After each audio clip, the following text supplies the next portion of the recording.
What's up guys? In today's video, I'll show you how to turn off your camera during a TikTok live. First, make sure your TikTok account meets the requirements to start a live. You need to be eligible for the live feature before you can access these controls. Once you've confirmed that, open TikTok and start or join a live. Once you're live, look for the camera or camera-related control on the live screen. Tap the camera option to turn your video off if the feature is available on your account. Your camera should stop displaying while the live continues.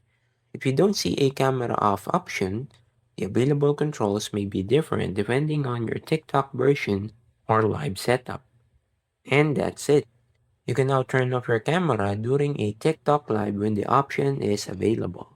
Thanks for watching, and don't forget to leave a like and subscribe for more tutorials. Peace!